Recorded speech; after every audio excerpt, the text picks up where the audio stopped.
Welcome back to Negro Please. We've been gone for 2 weeks. I went on vacation for a week. Steve went on vacation for a week. Do you want to talk about your vacation? Or are you legally obligated not to? Yeah, I'm legally obligated to not talk about my vacation right now. So it was that much fun that I am now legally obligated to not talk about it. He didn't get arrested.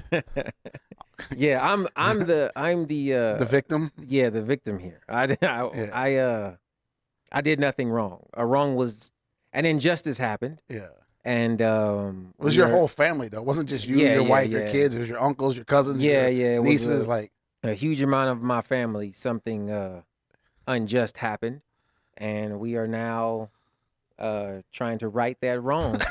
So through the American judicial system. That's right. So yeah. Oh man. I'm Dallas Scott, by the way. This is Negro Please. Hollywood Huff, Quan, the producers here. So much has happened in the last 2 weeks. I think the most important thing I'm going to save for a few seconds. Let's talk about all these people who said that Breonna Taylor was in the wrong when she got shot in her house. The police did no wrong when they busted into the house and shot her. She was a criminal when people claim that the Hodge twins, especially punk ass little bitches, claimed that she was, a criminal and she was a conspirator in this. Her family just received a record-setting $12 million settlement. Yeah. And it's bittersweet.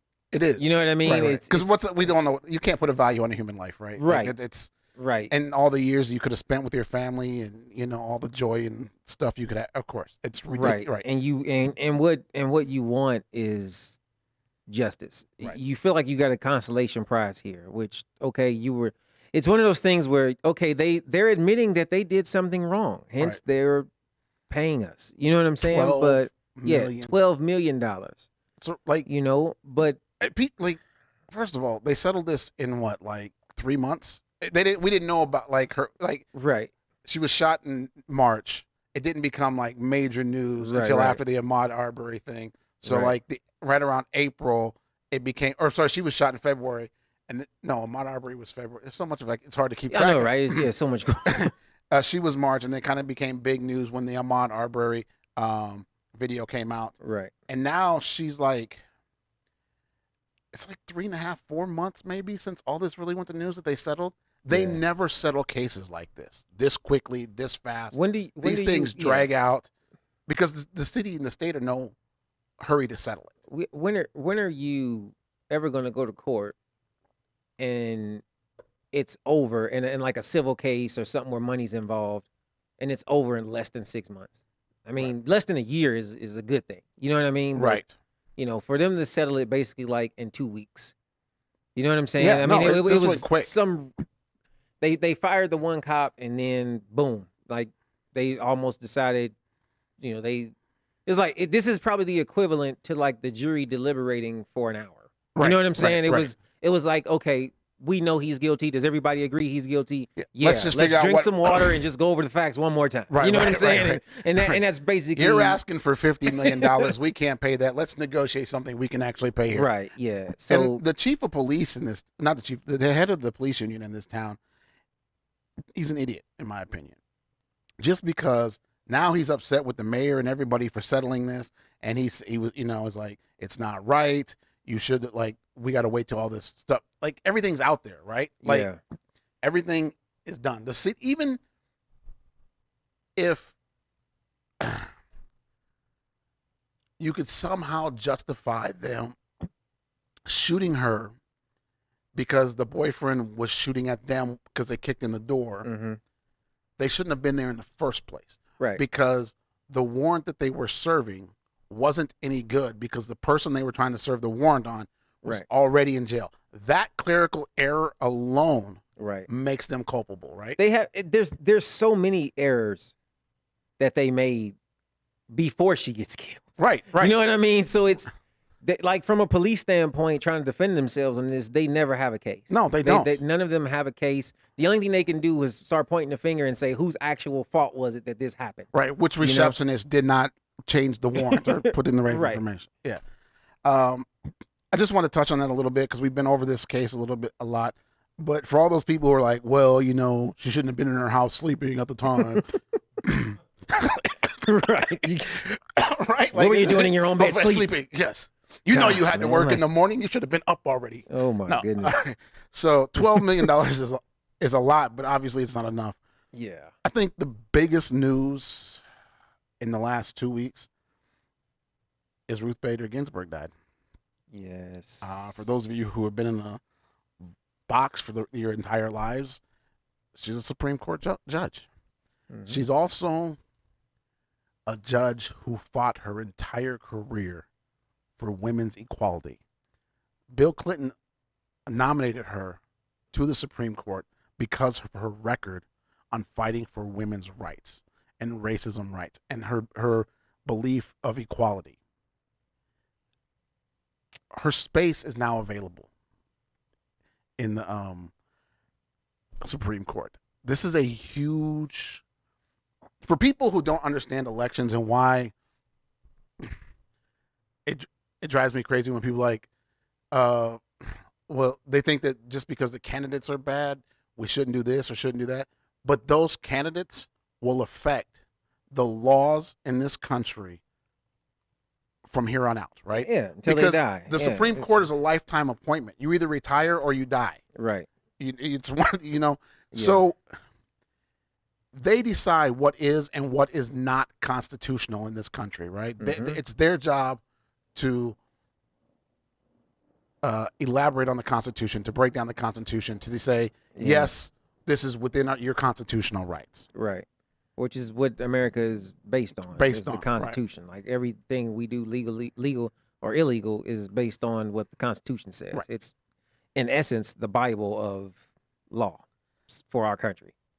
I think it's funny, like, because I was one of those people who I've heard the name, like I was aware who she was, but I didn't know much about her until Colin Kaepernick took a knee, and she had said something like, that it's dumb and disrespectful, right? And of course, instantly, not knowing much else about her, I didn't like her at that point. You know what I mean? I'm like, why would you say that? Like, clearly, you're another person who doesn't understand. Just be quiet. You don't have to make a statement here, But then later, she actually apologized for that, and that, if you know anything about me, that made me really like her. Right. So I went from not knowing who she was to not liking her to really liking her.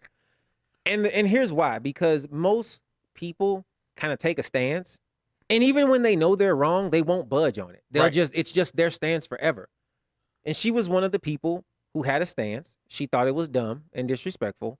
And then she obviously listened to somebody. Right. Somebody explained something to her, or she read something or something. And then it opened her eyes up to, you know what? Maybe it's not dumb and disrespectful. I was wrong. You know what I mean? I apologize. If more people did that, I feel like our country wouldn't be in the state that it's in right now. You know what I mean? From politicians all the way down to the lowliest worker in this country. If people would just listen. My bad. You know what I mean? Just listen. My bad. And you go, you know what? You might be onto something. Even if it's, I don't really agree, but I now understand your point. Right. You know what I'm saying? I still believe that XYZ is wrong, but I could see why you would do that. That could take us light years into the future if more people just kind of took that stance. And so Trump gets to, well, here's the thing. This is such an important thing that the Republican Senate does not want to wait till after the election to do this. Oh. Like most of the time, these confirmations take 2 or 3 months. You do your interview process. You narrow it down to X, Y, and Z candidates and so on. But they're like, no, we need to have this done before the election because they still want control of what's going to be considered. And think about this. This is a lifetime. Man, look, they wasn't saying that when Obama was president. No, right. They, because I clearly remember in 2016, they made it about everything but him being black. Right. It was, oh, no. We can't do this in an election year. There's no way it's never, in 80, 90, 100,000 years, we've never replaced somebody in an election year. Boy, and they're scrambling right now. And now we got like a month and a half, and they're like, oh, we got to do it. Really? Why? What happened in the last 4 years that y'all feel different about this? This girl wasn't even dead for 20 minutes before they started fighting about it. No, 100%. Like, can you give her one day? Yeah. Can just her one body day at get least. Like, respect her part in American history for one day. One day, that's just it. give her Have day. that respect. Right. And it was 20 minutes later I started seeing Yeah. our country sucks. See, the people that run it suck. Our country doesn't suck because we're America. Right. And I wish more people would start looking at it like that. The people are America. The government is not. Yeah. But they suck. The people and they don't represent us as Americans. Right. They represent a very few 1 to 3% of us that are extremely rich, and the rest of us, we have no. And that's my producer rant for the day. But it's funny because most of the arguments you hear are people who are blindly telling people to go vote. And a lot of times when I tell people not to vote, I'm the one getting flack about it. And, all these people died for your right to vote and all that. No, I 100% agree we should have the right to vote. But you, as a Republican, Democrat, or whatever gang you decided to join, you're telling people to vote until you find out they're not voting for the same gang you are. And now y'all want to fight about it. And it's like, well, wait a minute. Like, we can all agree. Like, the thing that gets me is even the most diehard Republicans will go, well, I don't really like everything in our party, but it's the best party, right? And Democrats will say the exact same thing. And it's like, well, wait a minute. You just admitted that you don't like everything that's going on. So why is it such a deal breaker, or why are you so confused that that's a deal breaker for me? Like, that I don't like so much that's going on that I don't want to be a part of it. I want to look myself in the mirror tomorrow.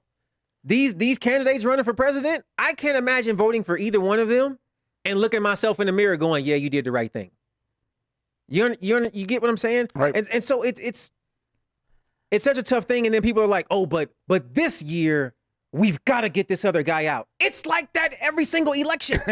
Every single election. We have got to get this guy out. We have got to get this guy in. It's always some reason to vote except actually making our country better. We've been picking between the worst two people forever.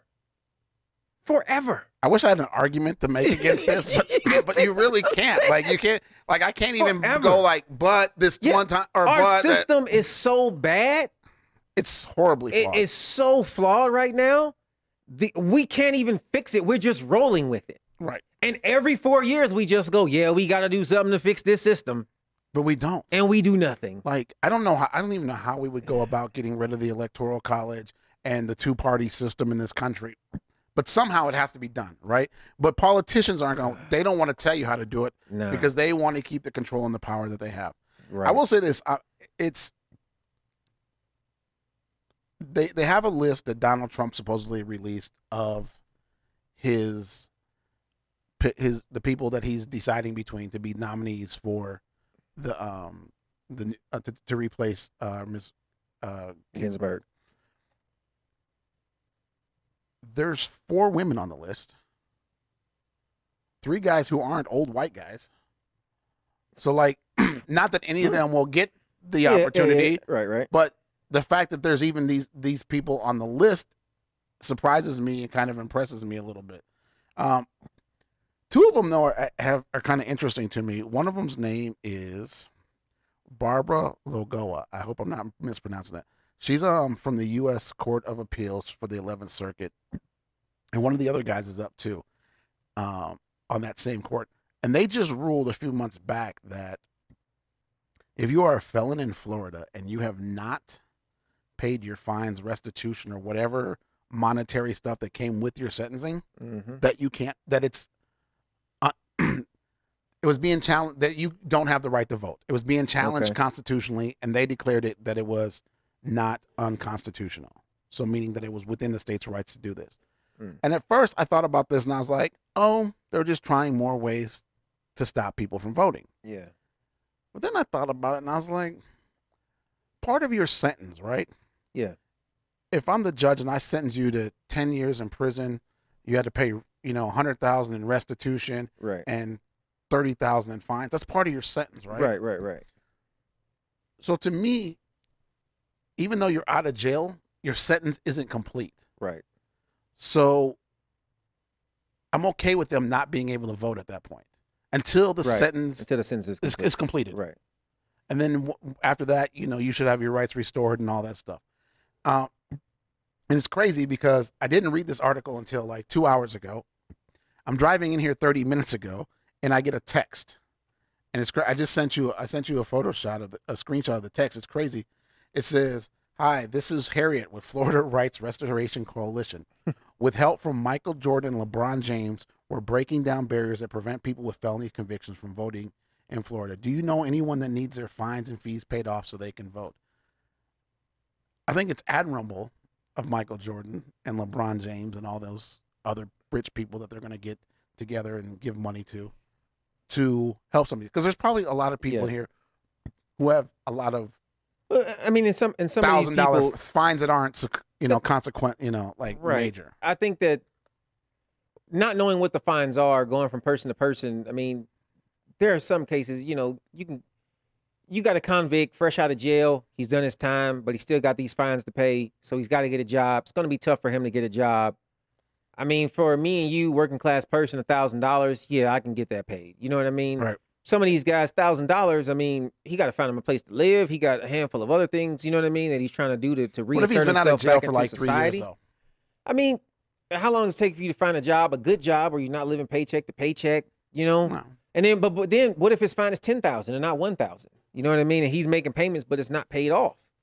So I mean, he's doing time, but he's not done his time. You know what I mean? So I could understand them having some type of good faith system where like you're on a payment plan and you've made 12 of the 24 payments or something. You've been making your payments on time. So we believe that, like you said, in good faith, you will continue to make these payments so you can vote.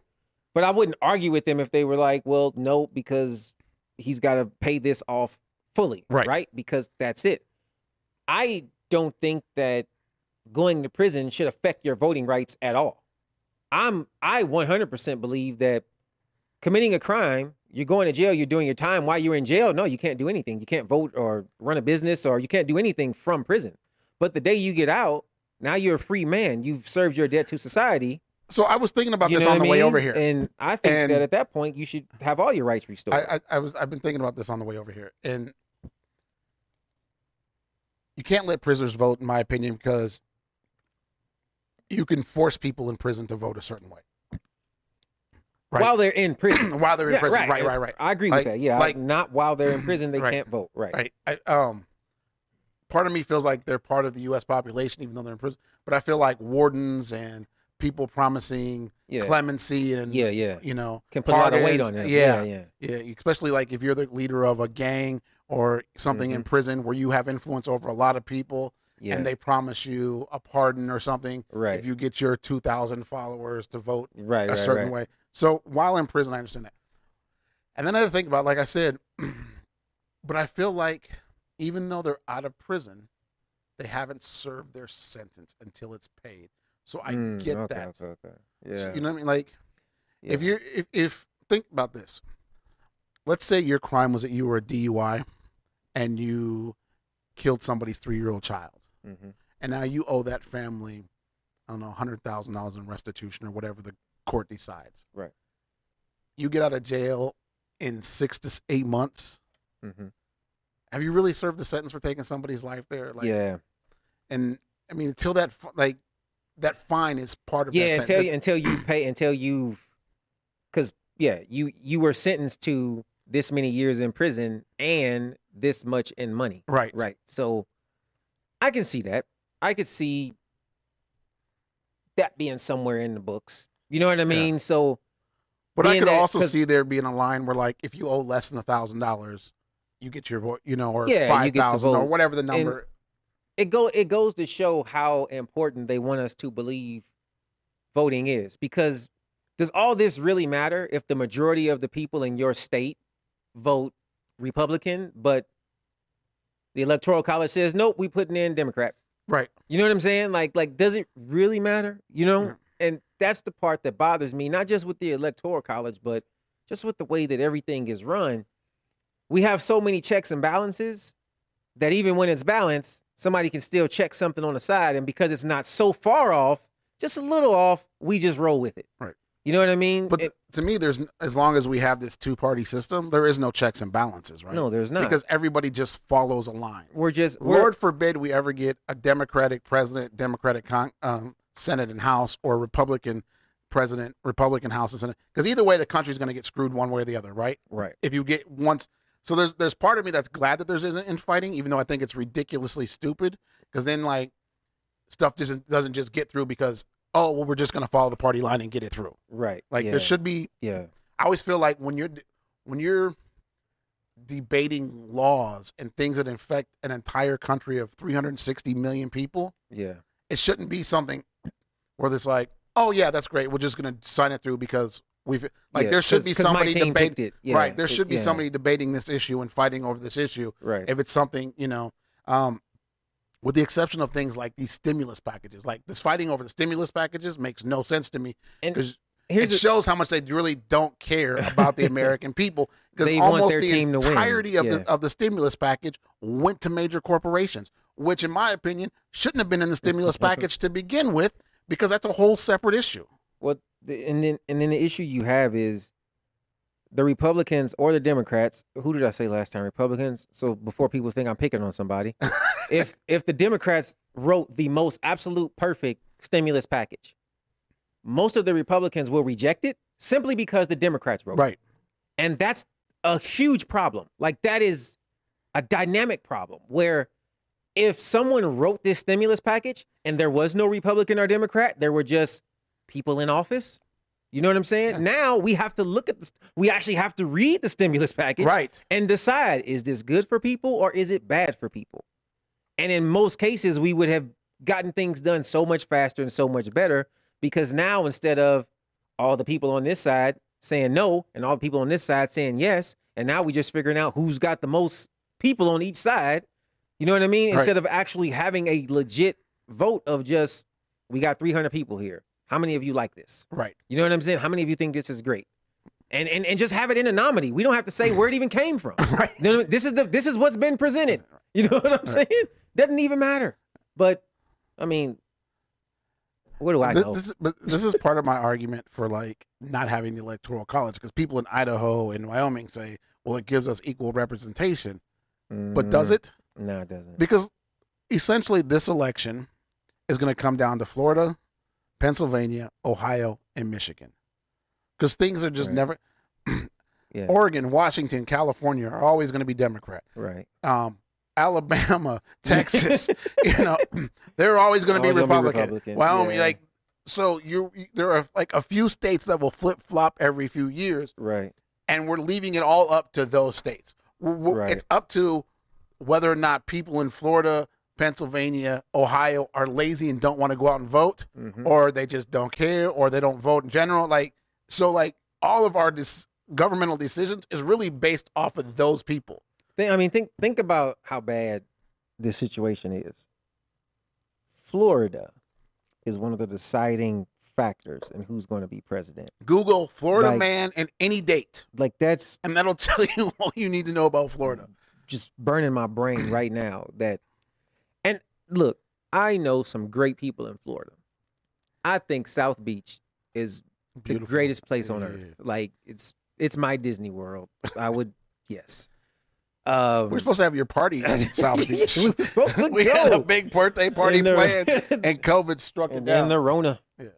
So it's a great place, but when you start to see like all the wild and crazy things, even the fact that George Bush won an election because his brother maybe or maybe didn't do some tampering with some votes. Like, all of a sudden we had to have a recount, and magically George Bush won. And that happened, and everybody watched it, and it was just like, it's the craziest thing in the world, because I went to sleep thinking Al Gore won the election. I woke up in the morning and they're like, George Bush. I was like, how the hell did George? And the sad thing about the election is that we will know those results here in Nevada by roughly 6 or 7 p.m. Yeah. Polls close on the East Coast at 9 or 10. We'll know already. People in Nevada haven't even finished voting yet. Yeah. And they're already going to know what happened to the election, right? because We got a new president. Yeah, right. They already know. What are we gonna do? Let's do. I have another serious story, but I want to keep this little light today because the other story is really bad. There's this guy in Omaha. This is tragic, yet I find this story interesting. During the George Floyd protest, there was a protest in Omaha, Nebraska, just like everywhere else. A guy by the name of Jake Gardner shot and killed a man by the name of James Scurlock. And it was supposedly, they're saying that he was defending his property, right, or his business. Yeah. And this is for all those people that say, no jury would ever find me guilty. Because you hear that a lot, right? Mm-hmm. Like, we hear this like, oh, if they break into my house and they steal my TV, I'll shoot them and drag them. No jury will find me guilty of that. Well, let me tell you what happened to Mr. Jake Gardner. Jake thought he was going to get away with this. Mm-hmm. It went to a grand jury. The grand jury said, there's enough here for a trial. You're going to trial. Yeah. Jake shot himself. Wow. Like, this people, man, they. And he was wanted. They were looking for him. Yeah, but he moved out of Omaha, right? Because he was getting death threats because of what Oregon, happened. right. He moved to Oregon, Right. And that's where they found him. Right. Yeah, and I feel like people, and this is part of American culture. Just people have this wild, wild west kind of like outlaw mentality, of being just some big badass in some kind of way. Yeah, this guy's an At some ex-Marine, point, you know, who owned 2 bars. Yeah, and you see it a lot. And I try to tell people this, like all these people who showing up, you know, like even with the Kyle Rittenhouse or whatever his name is case, where you have people going to places where there are riots and they're bringing, I mean, they're coming with bulletproof vests, medical gear, guns, ammo, you name it, looking like they're, you know, about to go to war in the Middle East. And they're saying that they're showing up to protect this property, right? But in reality, what they're doing is they're going there with the hopes to shoot somebody. Right. I mean, because why else do you show up armed to the teeth? Well, unless you plan on that's what happened with shooting this, somebody, though, is that right? The video shows that they were the aggressor. Him and his father were the aggressors. Right. His father came out waving a gun around, and when he waved the gun around, people jumped on him. Like, people were minding their own business and doing their protest and whatever, right? Until the father came out waving a gun, and then people jumped on him because he was waving a gun. And see, and this is what happens. The people are protesting peacefully, but because it's all over the news that there's rioting, looting, and whatever, and there might even be that there, but you're inside, so stay inside. But no, they want to go out because they can't wait to shoot somebody. And then people see them with a gun. The father, I'm pretty sure these people didn't sneak up on him. Right. He probably had a moment of humanity and couldn't shoot. But then the son sees a bunch of dudes jumping on his dad, and of course he's going to shoot. But your dad started it, bro. Like, that's the difference. But see, in most cases, dead men tell no tales. Right. If it's just one guy there and you shoot him, well, everybody's going to believe whatever you and your dad tell them. But when you got a whole bunch of people out there with cell phone cameras and a bunch of eyewitnesses who are saying, hey, man, we were minding our own business and he came outside with the gun. Well, not only that, the prosecutor is saying that so much of the evidence came from, and Eric Kelly will tell you every time we have him on the show, shut the fuck up. Yeah. is his own statement to the police and to the prosecutor is like what got him between that and the videotape. Yeah, is what got him to the grand jury, and they were like, "Yeah, this is manslaughter." Yeah, right. Like, so, I don't know how many times we've been in a CCW class, and the first thing is, you give a statement. I was here. I was there. Don't answer any questions. Yeah. Don't say anything. Call my lawyer because that's where I'll be tomorrow morning. Talk to him, right? Yeah. No, see, but that's the privilege of these people, right? You understand? I feel like there was one. The guy in Minneapolis was also arrested and charged when he killed the young boy outside. Again, it's one thing if people are breaking into your building, but when they're outside your building, Right. You don't have a case here. Right. You know, like, and I'm not a legal expert, but I've taken enough classes to Yeah. know that, like, you don't have a case because they're outside and you're not in danger unless you go. If you go Yeah. outside to intercept the danger, then you're the problem, not them. So you live in a nice neighborhood. You bought a house there, so you own your house, you own your yard and your driveway, and there's a crazy mob walking down your street protesting. Well, guess what? You don't own the street, so they're allowed to walk down the street. Right. And if you feel there's a threat, the first thing you should do is go in the house, close the doors, and lock Dial them. 911. Right, and call 911 and let them know there's a threat. Now, if you have weapons and you're inside your house and they start beating on your door, well, now you have reasons to start, defending yourself. But to go and confront the mob and tell them to get off your street, get off my block, get away from my building, now you're the one that's causing the problem. But I've always wondered what kind of mentality you have to do this, right? If I see 300 people outside my house, right, and they're rioting and doing whatever, I'm not going outside my house to get involved in that, right? Because that looks dangerous to me. You don't have that privilege, bro. That looks dangerous to me. You're not used to, you know what I'm saying? Like walking out and just telling mobs of people, get out of here, and they just all go. Like we talked about this before when the protests and stuff were going on here. You and I went down one day and we got some videos. Mm-hmm. You can check it out on our YouTube page. It's the Negro Please. And we did some interviews with people. And then the next night there was some, and we were like, let's go down there. And we're like, that might be a little sketchy tonight, right? Because it might get out of control. Right. We're like, oh, let's go ride our bikes. And you're like, because the place we go ride our bikes, we have to go through that. And that's probably going to be sketchy too, right? That looked dangerous. We decided not to go out into the danger. As, sensible people would do. So, like, why people want to go out and confront the danger when the danger's over there, I never understood that. Because people are goofy, man. But that's the thing. Like, it's this American cowboy culture, man. Like we know, but most people don't understand how many people really think they are John Wick. Yes. How many people buy a gun, have never fired a gun, and think they can do what John Wick does? How many people take one Brazilian jiu-jitsu class and not even Brazilian, they take one kickboxing class at LVAC and they think all of a sudden they can go whoop 5 people at one time. Right. You know what I mean? That's the cowboy mentality of America. How many people do you hear say, well, if somebody breaks in my house, I'm going to just shoot them and then I'll, drag them in the house. You know what I mean? Or if somebody breaks in, I can just kill them for this because of XYZ. Like, how many people have you heard talking about there's about to be a civil war? Who's gonna be? What are the two sides in the American Civil War? What are the two sides, and how are you gonna tell the difference?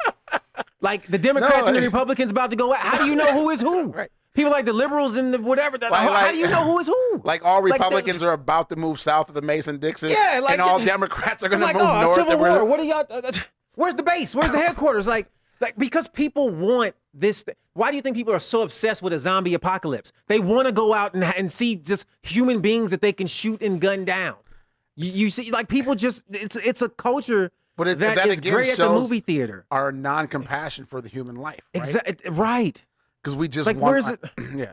A few weeks ago in one of the CCW classes, we had this lady. She must have been 80 years old, and she went out and bought a gun, and she couldn't even pull the trigger. Like she was just so frail, she couldn't even pull the trigger on the gun. Somebody sold her a gun she shouldn't have had to begin with, but that's a whole nother story. And I asked her, and I was like, at your age, why are you taking this class? Yeah. And her response was, well, because of all the crazy people out there rioting and looting. And I'm like, you don't live anywhere near that place. Like, you live over there in Southern Highlands. And for those of you guys who don't know Vegas, Southern Highlands is money. Like, yeah. It's gated communities everywhere. There's gates and security guards and so. It ain't cheap. No. People aren't coming over there. You know, those are the people that pay $300, $400 a month in HOAs because they got to pay for all the security guards and private maintenance of the streets and stuff like that. But you see what I'm saying? Like perfect example. She can't even pull the trigger. Right. Right? Even if she could, how fast is she going to move when somebody comes? Now, here's the thing. God bless her. I'm glad she's there. I'm glad she's trying to get a gun and trying to do something to protect herself. But her whole logic behind it is so flawed. When the shootout comes that she thinks she's preparing for, she ain't ready for it. No, she can't even pull the trigger on the gun to shoot. So like, if I showed up with rocks and she had that gun, I'm going to win the battle. You understand? That's a very true statement. Like, that's a very, you understand? very, like, yes. How many rocks can I hit her with before she actually gets the gun out, let alone starts to try to pull the trigger? Right. She's going to be dead. I don't even need bricks, just regular old quarter-size rocks. Pebbles. I can continuously throw them at her and light her up. Yeah. You understand? No, which would completely distract her anyway from like, yeah, it's insane. We see a lot of this stuff when we do these CCW classes and the comments that people make, and I'm just like, what? Like, seriously, like, what world do you live in that you just think that Black Lives Matter is going to come start kicking in your door and like doing what? Why? Why do you think they want to come to your house? Right. What's in your house? What do you got? Is it that KKK flag you're running outside? Yeah, okay, yeah. It's got something to do with that Confederate flag hanging off the truck in your driveway? Maybe. I mean, goodness, man. What's going through people's minds? I don't. Goodness. You sent me this video, and it's on the Negro Please Facebook page, so go check it out. It's crazy because it happened right down here on Sahara and right across the street from Palace Station. We can't show this video because this is TMZ's video, so we can't show it, but it's on our page where some type of road rage accident happens, and guys get out of the car, words are exchanged, all hell breaks loose. Two younger guys, two kind of middle-aged guys, and they're fighting in there, everything. The young dude with the black on, the tall kid, he can actually fight. Yeah.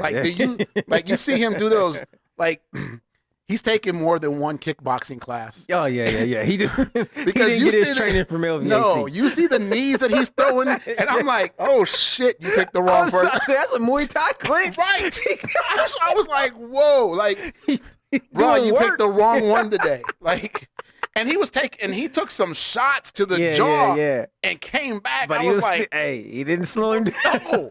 Like he's a legit fighter. Like he knew what he was doing because like he took some shots that would have knocked a lot of people out. And he was just kept coming. And he's a skinny dude too, which goes back to every martial arts instructor I've ever had in my life.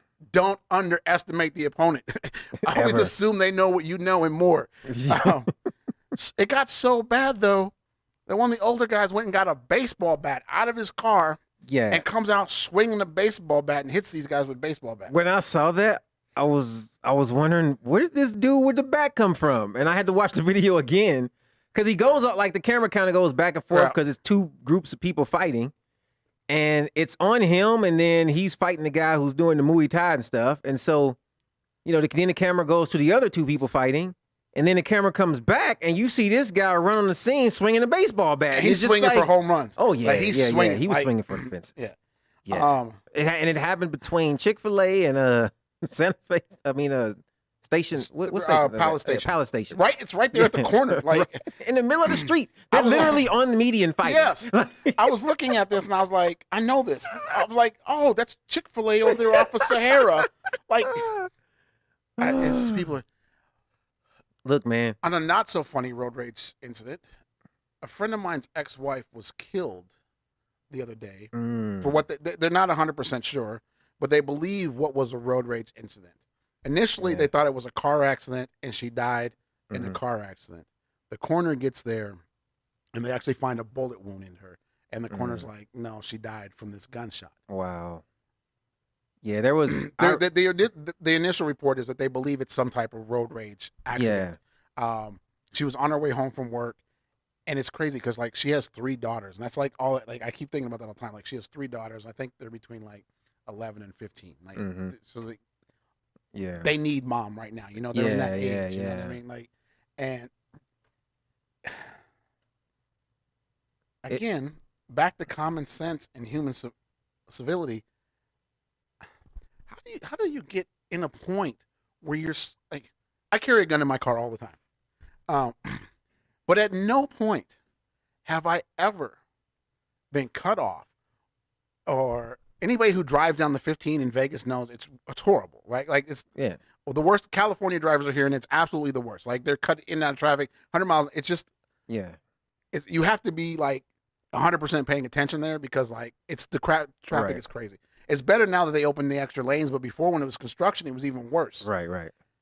I've never, ever been cut off or somebody flipped me off or yelled something out the window or anything else where I've thought, I'm going to reach over here and grab my gun and shoot them.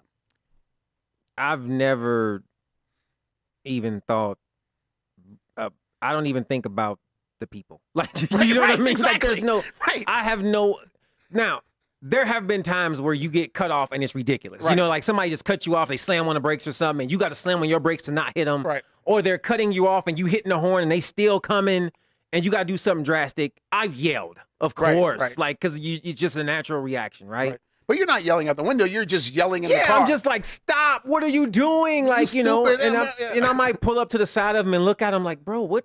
How many times? Are you paying attention? How many times a week do you do that driving Lyft or Uber? So, in my younger days, if I had a gun in the car, I would not have trusted myself with a gun in my car because I had road rage like that. Because so many times people will cut you off going 90, and it's dangerous. So I'm pissed that you're risking my life by you wanting to drive stupid or you wanting to be in a rush or you acting dumb trying to get by me on a freeway entrance. Right. Yeah. That is, you know, 2 lanes going into one. And this happened a few months ago. And when I was younger, if I would have had a gun in the car, I probably would have reacted different because my temper was way different than it is now.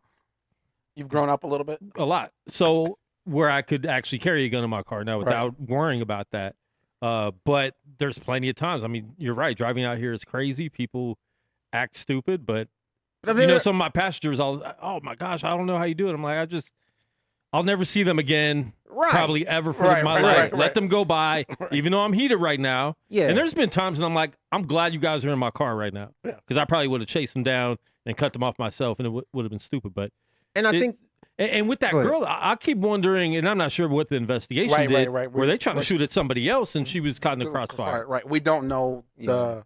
And I know they're going to look at all the surveillance cameras all around. Because there's even a theory that maybe something happened like at her job when she was leaving her job, and somebody followed her or something, or she got shot there, and like it didn't. Try to drive to the hospital or something? Right, or like she didn't realize she was shot, because you can be shot and not know it, and not know you're shot, especially low caliber pistol or something like that, or you have adrenaline running because you got into an argument. So once that adrenaline runs out, like you know, and especially if it's like in the next time you got to cut off. Where does she work at? Downtown? I just know it was a casino. I don't remember. Yeah, I was going to say it happened between Flamingo and Trop. Right. At least that's where they found her car. Yeah, because I remember. That's why, because I heard she worked downtown and she was on the freeway. So that's why if you got shot, you'd probably know by then. Right. Though. Yeah, so I was actually taking my parents to the airport when they closed the highway, and so that I was stuck there. And I remember talking to my parents, and I was like, "They was like, you know, what do you think happened?" And I was thinking, if they closed the whole highway, maybe a truck flipped over or something, and like I can't imagine just like a couple cars got into an accident, you know, and then of course, like, you know, a couple hours later we find out the worst, somebody was killed. But I've never understood road rage. I get being upset.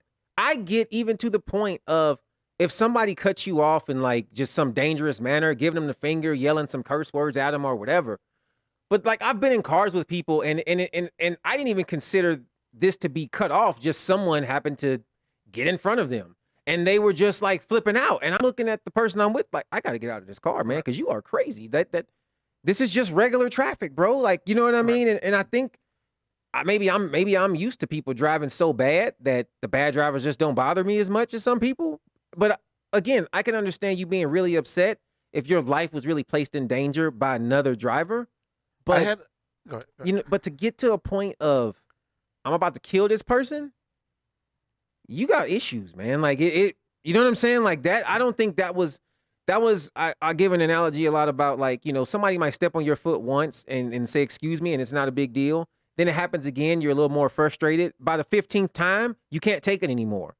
And maybe this is the 15th issue that they were dealing with that day. And this was the 15th, you know what I'm saying? Time that they were cut off or yelled at or disrespected. And who knows, man? I don't know. Well, it was right before my daughter was born. So 20 years ago, I had a friend, Renee, who was killed for a road rage incident where it was crazy. her boyfriend was driving, and apparently he cut somebody off on the freeway in Chicago. He gets off the freeway, he goes to the gas station. They come up to the car, and the boyfriend and the guy in the car exchange words or whatever, and then they drive off. And now the car comes back along, pulls up on the passenger side, and he unloads his gun in there, and she's sitting on the passenger side, so she died. Like, it's not so. Like, this isn't something that's new that's happening. This is people have been doing this. Yeah, for, yeah. These you know what makes me mad more than people driving are the pedestrians in Vegas, especially on the Strip or downtown. People think because pedestrians have the right of way in the state that they live in, Yeah. pedestrians don't have a right of way. I need to put a camera on my Lyft passengers because when I go through 4th Street in Fremont, I don't stop. Yeah. And I've had people yell at me, throw things in my car. I'm like, I got a green light. Why you don't walk in front of a green light in the city you live in, right? Right. So why do you do it in my city? And in Nevada, I've almost hit a few people. Nevada, I think, is third in the nation for or Vegas is third in the nation for most people dying from being hit by pedestrians being hit by cars. We had 90 last year, and it's crazy because probably we would have had more if I didn't decide to stop. Hey, now as much as I talked about not ever having road rage, I probably have some pedestrian rage. Right. Because I can't stand the only thing that's stopping me from going to where I'm going is somebody walking in the street looking at their cell phone or just not having a little bit of hustle about getting out the street. Like the Paris, driving in from Las Vegas Boulevard into the Paris, every time your light turns green, there's always going to be somebody with a kid in a stroller. Yep. Every single time. I'm like, that's your kid's life almost ended. Right. Because you don't want to look at that sign and respect the road signs they put up. You know, the red hand means stop. And I yell that out my window all the time, probably once a night. And there's people I've driven in there. And they're always mad at you. Yeah, exactly. Like you did something wrong. Yeah. I've had people want to fight me for the big Paris balloon. Yeah. People are taking pictures and cars are coming at them and they don't even know. One time when I was driving Lyft, I was coming down Las Vegas Boulevard and I was pulling into the Mirage. So I'm going north and I'm pulling into the Mirage. I'm on the Venetian side. And there's this little girl who stops in the middle of the driveway at Mirage and is taking pictures at the Venetian across the street. So when the light changes, I come and I start going, I hit the horn. Funniest shit in the world, because her phone went flying in the air, scared. You could like to see her eyeballs just like scared shitless. Yeah, because she had she didn't realize she's like, how do you not know you're standing in the middle of the street?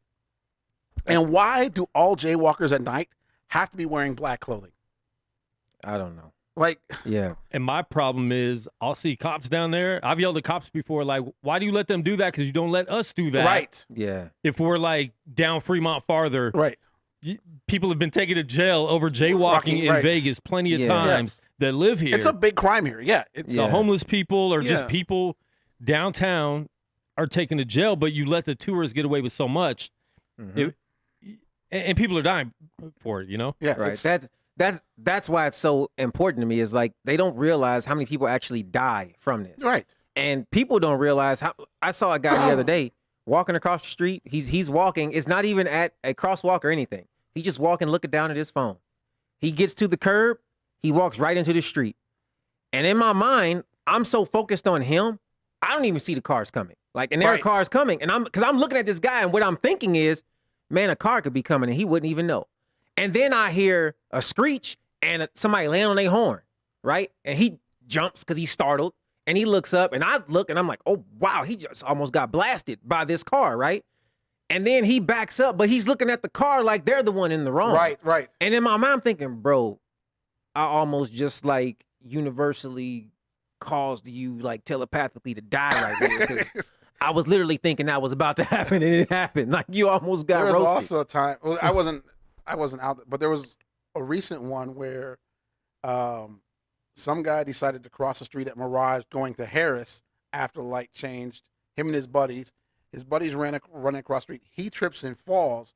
Lady doesn't see him and hits him. Wow. Yes, he's in the crosswalk, but he's against the red light, so it's all him. Yeah. You know, like nothing, you know, other than her feeling crappy for the rest of her life because she killed somebody. Right. There was also a time like how this guy did not get hit. I'll never know. And like, because I already saw him flying through the air. Like I just knew guy and two girls on Harmon.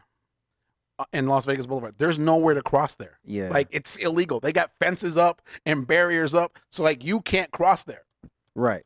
So like they went over the barrier and tried to cross the street from the Aria side to the Tropicana side, and the first two cars in the lane saw them, right? Yeah. So they were stopped and waited for them to get by. But there's 5 lanes there.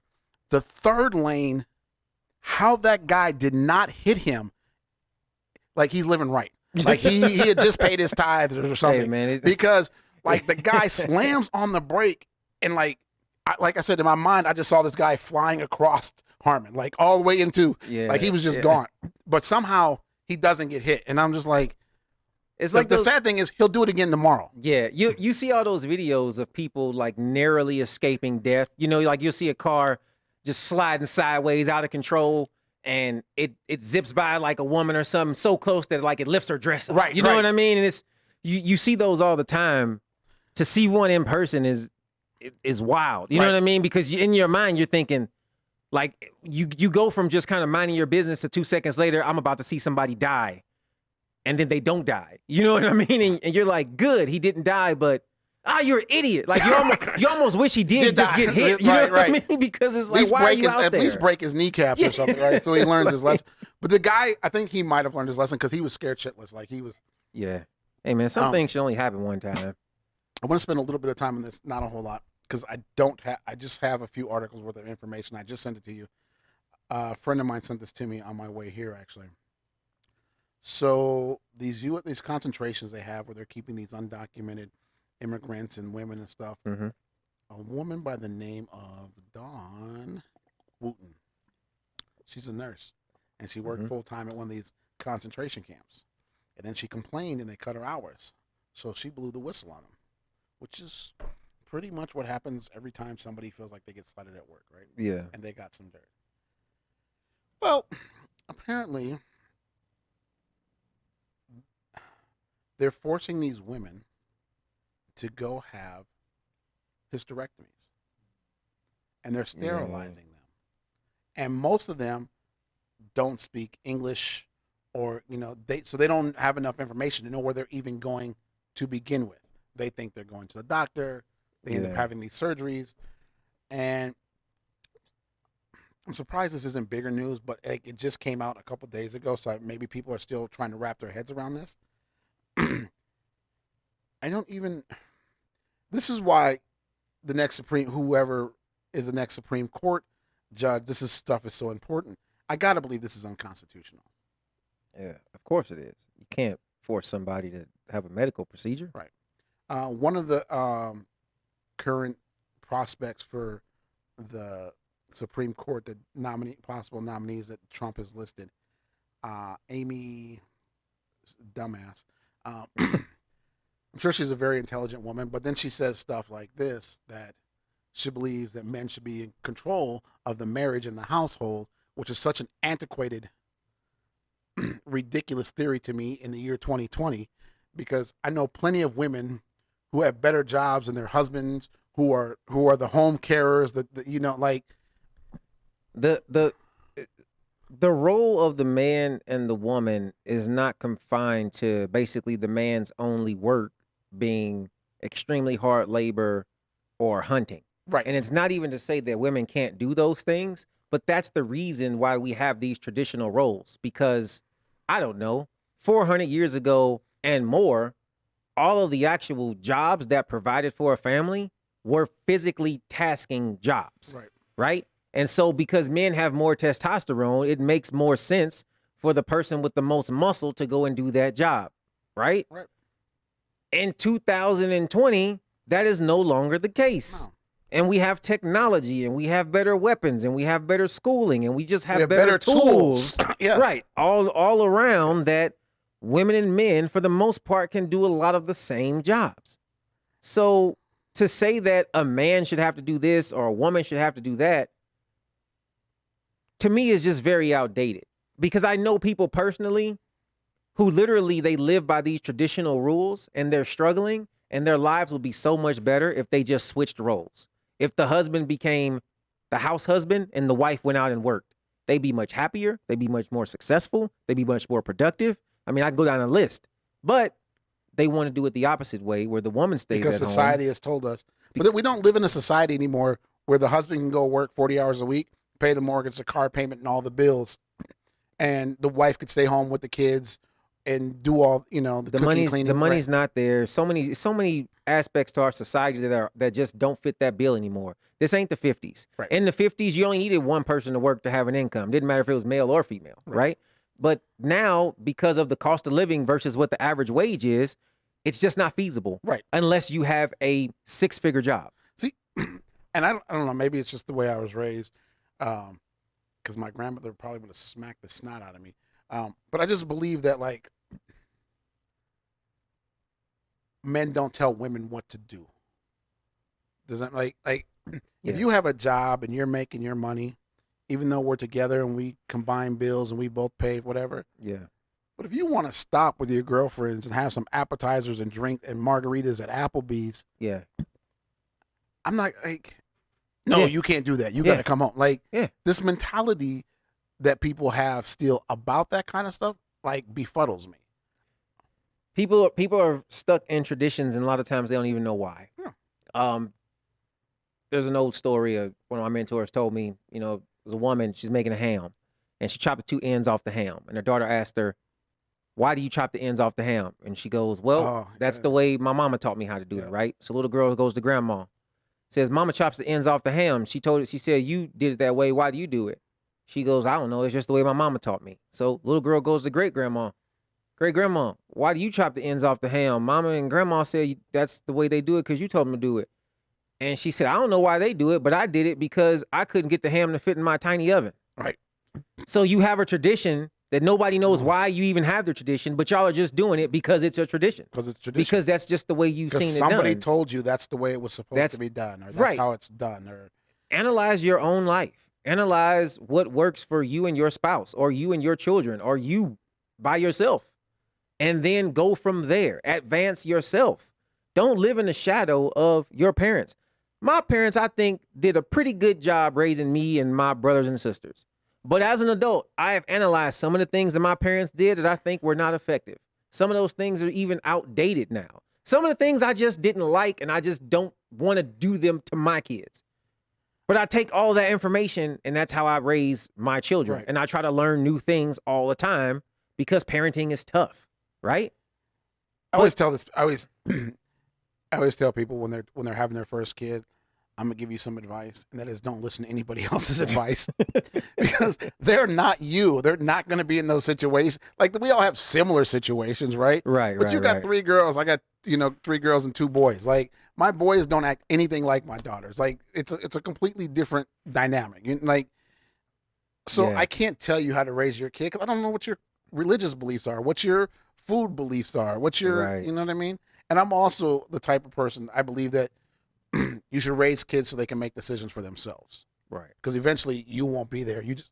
All you can do is teach them and then hope that they become good human beings and make the right decisions. Right. I had this article earlier and I don't know where I dumped it at, but one of the guys who is up for nomination, I think his name is Raymond Kethod. He's also from the Georgia Appellate Court. He thinks that Roe versus Wade is the biggest abomination of the Constitution ever. If that guy gets elected or to the Supreme Court, he's going to say it's okay for them to sterilize these women without their permission, right? Because that's the mentality of these guys. We got to get out of here, but I want to talk real quick about this case because I feel stupid on this, right? Because when we first talked about this, I was talking about the cancel culture, and if something happened 15 years ago, should you be exempt from prosecution and stuff? Right. So we're talking about Danny Masterson from The Ranch and That 70s Show. He was back in court this week trying to get being arraigned. He pled not guilty. Because the week after I said that, we find out that he's being charged with 3 rapes and all this other stuff. Leah Remini, we talked about Scientology. Leah Remini, who's like the most outspoken person against Scientology, they used to be friends. And now she's in court to support the girl who's making the accusations against him. Wow. Like when your friends turn on you, like, Yeah. I like mean, I feel like you know somebody, right? yeah. And then you're like, oh, they can't do this. And then when you come to the realization that like, oh shit, Steve is actually this part. Like, you want to distance yourself from them, right? Yeah. And I feel like that's where she's at now. Like she's already distanced herself from the church, but now she's distancing herself from her friends, and supporting the other side. Yeah. And that to me speaks volumes, because now you start to have people who used to be, it's not like, I feel like it's a little different than the Bill Cosby case where it was just all these women started coming out against him. Now it's like people who used to be friends with you are now saying like, yeah, he did that. Yeah. You know, and that's not even in the realm of snitching. That's like, you're evil, bro, and we got to put a stop to I you. meant to talk about this when we talked about Breonna Taylor and the head of the police union in Louisville. We do this a lot as black people. We have a bad habit of supporting people just because they're black.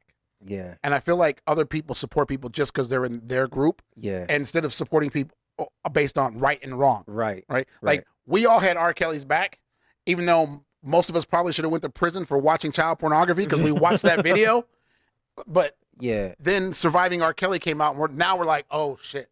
We knew about R. Kelly years ago. Like, I feel like it was like me and 8 people who were just like, nah, man, I'm killing R. Kelly if I ever see him in the streets. He's a pedophile. And then Surviving R. Kelly came out, and I'm like, really? This is what it took for y'all to finally come around, you know? But what are we gonna do? I don't know. We're gonna come back next week. And Quan plays our outro music. Yeah. Hit it, Maestro. There it is, Maestro.